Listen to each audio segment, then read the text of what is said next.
ini yang membedakan konsep hidup sehat di dalam Islam dengan konsep hidup sehat menurut para dokter. Sehingga ketika kita baca kisahnya kaum solihin, cara hidupnya itu mungkin nggak sesuai dengan cara hidupnya dokter.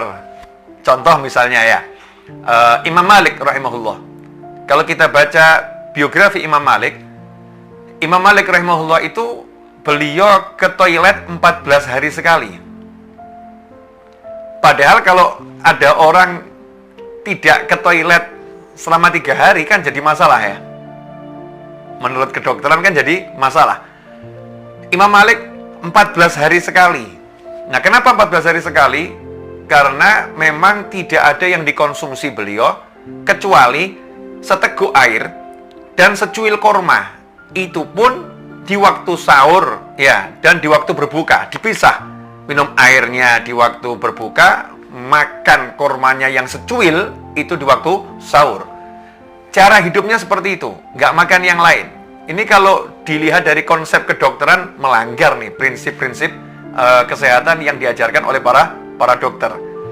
Tetapi dalam konsep beragama sebagai seorang muslim, kita punya Nabi Muhammad SAW yang mengajarkan cukup yakfi. Ini sabda Nabi, nggak mungkin salah SAW. Ini harus kita pegang ya.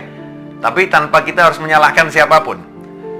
Kita berpegang pada ajaran Nabi Muhammad SAW, tanpa kita harus menyalahkan siapapun. Menurut Rasul saya seperti ini yang saya imani, ini yang saya percayain. Orang lain terserah. Ya, orang lain terserah. Itulah kita diajarkan tidak menyalahkan siapapun, tapi kita pegang ajaran kita yang benar. Cukup buat anak cucu Adam luqaimatun yuqimna biha sulbah atau kama qala sallallahu. Luqaimat. Luqmah itu satu suap. Kalau luqaimat suapan-suapan kecil ya, beberapa suapan kecil. Jadi cukup buat anak cucu Adam beberapa suap kecil untuk menegakkan tulang punggungnya. Sumber saraf ini semua kan ada di tulang punggung. Artinya untuk hidup ya cukup beberapa suap kecil. Kalau ternyata memang kita bukan golongan yang super hebat tadi menjaga makan, golongan awam, Rasul mengajarkan SAW, makan itu sepertiga untuk makan, sepertiga untuk minum, sepertiga untuk nafas, dengan aturan makan saat lapar, berhenti sebelum kenyang. Ya, makan saat lapar, berhenti sebelum kenyang. Sementara yang terjadi sekarang, kita diajari sarapan pagi, makan siang, makan malam. Ada sarapan, makan siang, makan malam. Konsepnya Islam nggak kenal sarapan, nggak kenal makan siang, nggak kenal makan malam. Konsepnya Islam, kalau kamu lapar, makan. Berhentilah sebelum kenyang dan makannya sedikit. Ya, dan makannya sedikit. Nah, itu dipraktekkan oleh para ulama. Makanya kita ketika baca biografi Imam Nawawi rahimahullah, kita kaget. Imam Nawawi makannya cuma ketika berbuka dan cuma sedikit. Bahkan dikatakan makanan pokok beliau roti gandum, kemudian lauknya itu cuka. Roti gandum yang sedikit dimakan, lauknya cuka. Minumnya seteguk air, selesai. Badannya sehat. Imam Nawawi itu sehat ya. Beliau bukan wafat karena kemudian punya penyakit, enggak. Beliau sehat. Imam Malik sehat. Kalau kita lihat para ulama, ya seperti itu. Makannya sedikit, badannya sehat. Saya ketemu beberapa orang soleh yang makannya sangat sedikit, ya, tapi daki gunung, kuat, ya, sholat puluhan rakaat, kuat. Nah, mohon maaf, untuk orang yang nggak percaya pada agamanya Allah Ta'ala, maka mereka nggak percaya tentang keberadaan ruh. Ruh itu nggak dipercaya. Makanya dikatakan mati ketika jantung berhenti. Kalau jantung berhenti, mati, selesai. Kalau Islam, ruh keluar dari tubuh, maka itu namanya meninggal dunia. Kalau rohnya masih ada dalam tubuh, walaupun jantungnya berhenti, ya belum mati. Makanya ada orang mati suri ya, jantungnya udah berhenti, tapi tiba-tiba kok hidup lagi. Dia bukan hidup lagi, emang belum mati. Ya belum mati dia. Rohnya masih ada di dalam tubuh, rohnya belum keluar. Jantungnya memang berhenti. Nah, ikhwani rahimakumullah, perbedaan ini menyebabkan konsep hidupnya jadi berbeda. Makanya dikatakan kalau mau kuat, taat. Kamu taat sama Allah Ta'ala, kamu akan kuat. Kalau kamu nggak taat, kamu nggak akan kuat. Kamu lemah. Kenapa? Karena taat menyebabkan ruh menjadi perkasa. Ruhnya jadi besar ya, ruhnya menjadi hebat. Begitu ruhnya segar, ruhnya hebat, ruhnya kuat, maka fisik ini dibawa sama ruh. Saya ambil contoh, ya insya Allah ini contoh ini bisa membuka pikiran kita lebih luas lagi insya Allah. Enak mana? Dibawa pesawat atau membawa pesawat? Enak mana? Enak kita dibawa oleh pesawat atau kita yang bawa pesawat? Kita tarik pesawatnya, kita dorong pesawatnya. Enak mana? Jawabannya adalah ya enak duduk di bawah pesawat. Kalau kita duduk di bawah pesawat, maka nggak terasa kita nyantai, terbang Solo Jakarta, Jakarta Solo 1 jam nyampe. Tapi kalau kita suruh bawa pesawat nih, dorong pesawat, Masya Allah, kekuatan kita seberapa, 1 jam itu dapat berapa meter itu. Kalau kita yang narik pesawat dengan kekuatan kita, seberapa kuat kita. Nah, dalam tubuh manusia, itu ada ruh yang besarnya luar biasa. Dikatakan oleh Al-Habib Abu Bakar bin Abdullah bin Talib Al-Attas rahimahullah radhiyallahu anhu ketika menulis surat kepada Sayyid Ahmad Zaini Dahlan Mufti Mekah, dan surat itu terdokumentasikan dengan baik, bisa kita lihat sampai sekarang. Di isi surat itu disebutkan ruh ini, ruh manusia biasa, mau manusianya beriman atau nggak beriman, baik atau buruk, pokoknya namanya manusia. Ruhnya kalau dikeluarkan dari jasad, ruh itu dikeluarkan dari jasad lewat ubun-ubun.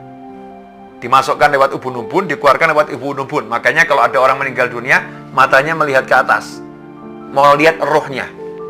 Ya, matanya naik ke atas tuh mau lihat ruhnya. Ruh ditarik dari ubun-ubun, dikeluarkan.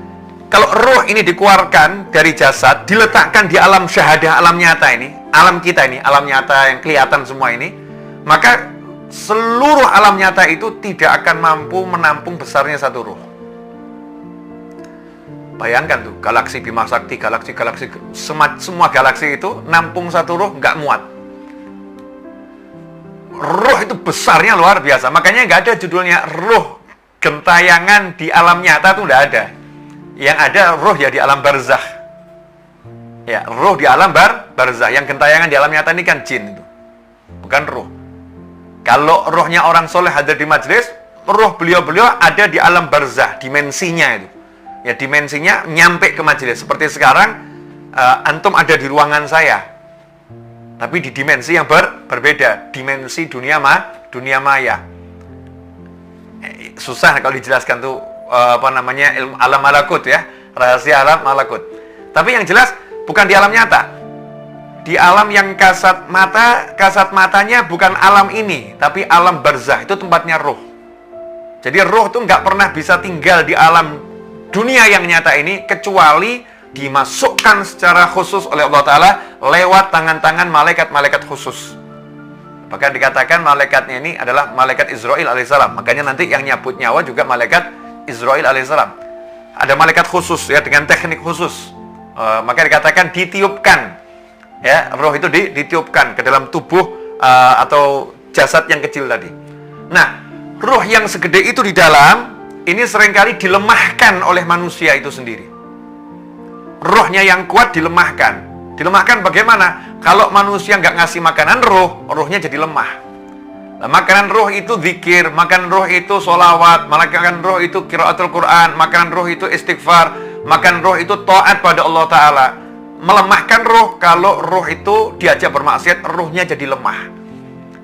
Rohnya jadi lemah. Banyak makan itu menguatkan jasad, tapi melemahkan ruh.